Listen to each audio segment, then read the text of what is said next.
આંતરરાષ્ટ્રીય મહિલા દિવસની ઉજવણી કરવામાં આવે છે। મહિલાઓએ કરેલા ઉચ્ચતમ ઉમદા કાર્યોને બિરદાવવામાં આવે છે, પરંતુ હકીકતમાં તો મહિલાઓના સન્માનની સ્વીકૃતિ તેમની સફળતાથી નથી, પરંતુ તેમની આપણા જીવનમાં હયાતીથી જ હોવી જોઈએ। તો આવો એ તમામ સ્ત્રીઓને સલામ કરીએ જેમણે પોતાનો ઉમદા સમય માત્ર આપણા માટે ફાળવ્યો।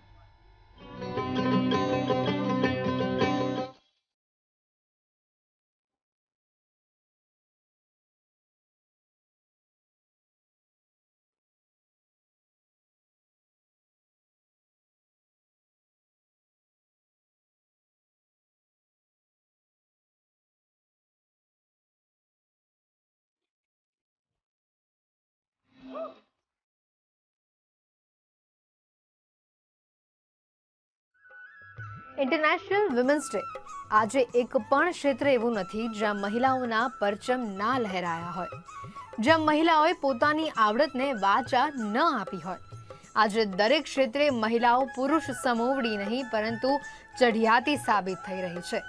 દેશની આ અડધી જનસંખ્યા નવા રાષ્ટ્રનું નિર્માણ કરી રહી છે। મેડિકલ, એન્જિનિયર, સ્પેસ, સ્પોર્ટ્સ, રાજકારણ આ દરેક ક્ષેત્રમાં આજે મહિલાઓ અવ્વલ છે। પરિસ્થિતિ બદલાઈ છે। આજે ઘરમાં રહેતી ગૃહિણીઓની જીવનશૈલીમાં પણ આમૂલ પરિવર્તન આવ્યું છે। દરેક સંબંધ માટે જીવન સમર્પિત કરતી મહિલાઓ આજે પોતાના માટે જીવતી થઈ છે। 24 કલાક ઘરકામની નોકરી કરતી આ ગૃહિણીઓ આજે મલ્ટીનેશનલ કંપનીઓમાં કામ કરી આર્થિક ઉપાર્જનનું માધ્યમ બની રહી છે।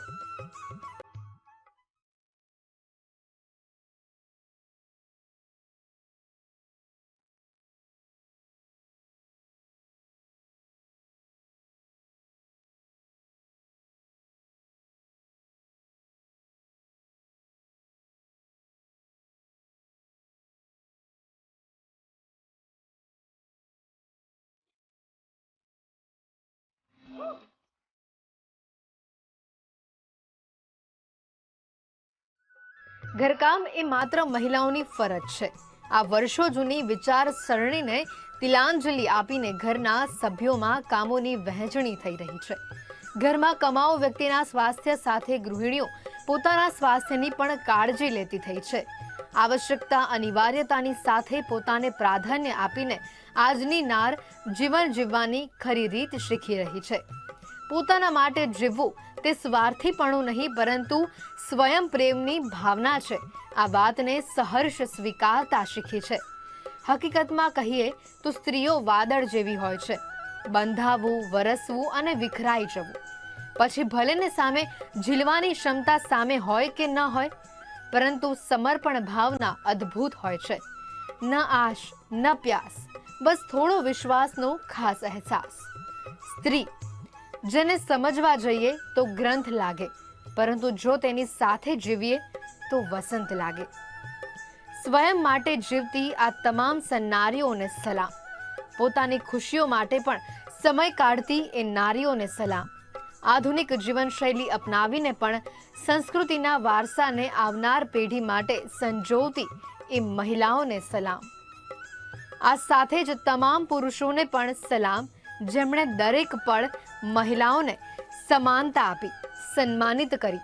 તે તમામ સંબંધોને સલામ જેમણે મહિલાઓની સુષુપ્ત ઈચ્છાઓને વાચા આપી, જેમના માટે નારી શક્તિના કાર્યોને બિરદાવવા માટે કોઈ એક દિવસ નહીં પરંતુ સમગ્ર જીવન સમર્પિત હોય છે। એ પરિવારના સભ્યોને સલામ જેમણે દીકરા દીકરી વચ્ચે ભેદ રાખ્યા વિના દીકરીઓને શિક્ષણ મેળવવા માટે મોકળું મેદાન આપ્યું। એ તમામ સ્ત્રીઓને સલામ જેમણે વિના પાંખે ખુલ્લા ગગનમાં ઉડવાની ઝંખના રાખી।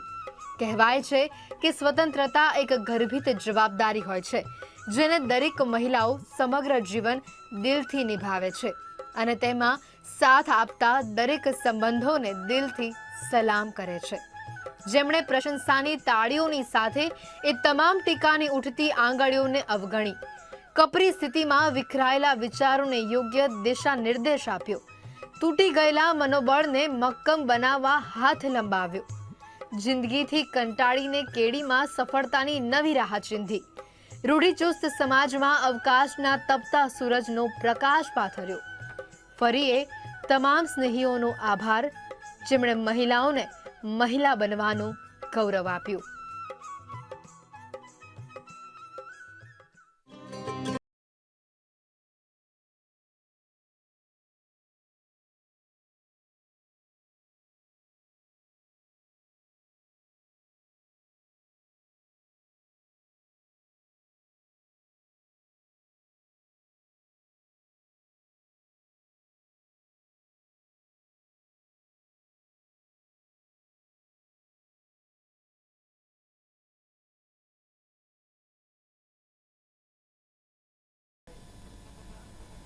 हम है शक्ति, हम है बुद्धि, प्रेरणा का प्रयास है हम, अंधेरे पथ के हम है ज्योति, पुंज और प्रकाश है हम. જી હા, આજે અમે તમને મહિલા દિવસના અવસર પર દુનિયાની 4 શક્તિશાળી મહિલાઓથી અવગત કરાવીએ છીએ કે જે મહિલાઓ પોતાના દેશમાં જ નહીં પરંતુ દુનિયાભરમાં વિખ્યાત છે. તો ચાલો આવો જાણીએ આવી મહિલાઓની મહેનત અને શક્તિસભર કહાની. દર વર્ષે 8મી માર્ચના દિવસે વિશ્વ મહિલા દિવસની ઉજવણી કરવામાં આવતી હોય છે, જેની પાછળનો મુખ્ય ઉદ્દેશ મહિલાઓને સમાજમાં સન્માન આપવાનો છે.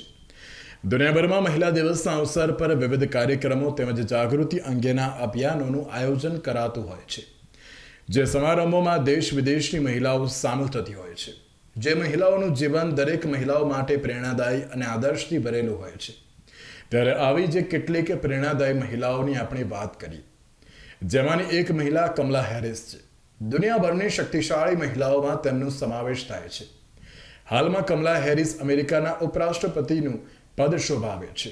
આ સિવાય તેઓ ડેમોક્રેટ ગેરાલ્ડાઇન ફેરારો અને રિપબ્લિકન સારા પોલિન પછીના પહેલા આફ્રિકન અમેરિકી મહિલા છે. બીજા નંબરે જોઈએ તો આપણા દેશનું ગૌરવ વધારનાર ભારતના નાણામંત્રી નિર્મલા સીતારામન છે, જેમનો દુનિયાનો શક્તિશાળી અને પ્રભાવશાળી મહિલાઓમાં પણ સમાવેશ થાય છે. નિર્મલા સીતારામનનું નામ 2021ની ફોર્બ્સ યાદીમાં જોવા મળ્યું હતું. નિર્મલા સીતારામન ભારતના રક્ષામંત્રી તરીકે પણ ફરજ બજાવી ચૂક્યા છે. તો વાત કરીએ નાનકડા દેશ એવા તાઇવાનની, જેમાં હિંમતની સાથે નેતૃત્વ કરનારી નેતા સાઈ ઇંગ વેંગ દુનિયાની શક્તિશાળી મહિલાઓમાંથી એક છે. સાઈ ઇંગ વેંગ તાઇવાનની પ્રથમ મહિલા રાષ્ટ્રપતિ છે. તેમણે 2020માં રાષ્ટ્રપતિ બનાવવામાં આવ્યા હતા.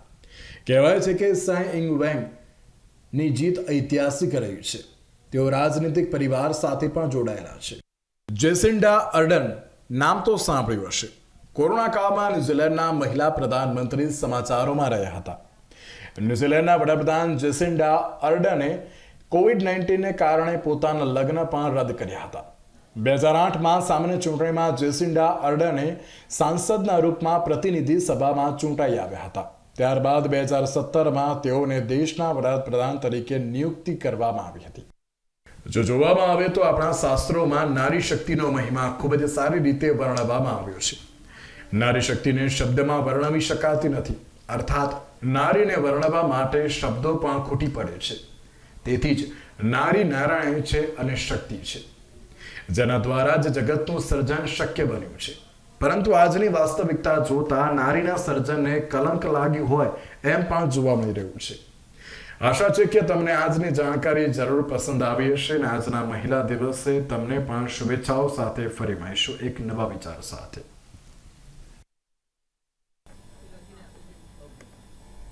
તો મહત્વના સમાચાર પર નજર કરીએ તો કોરોના કાળમાં 2 વર્ષ બંધ રહેલા ખેલ મહાકુંભ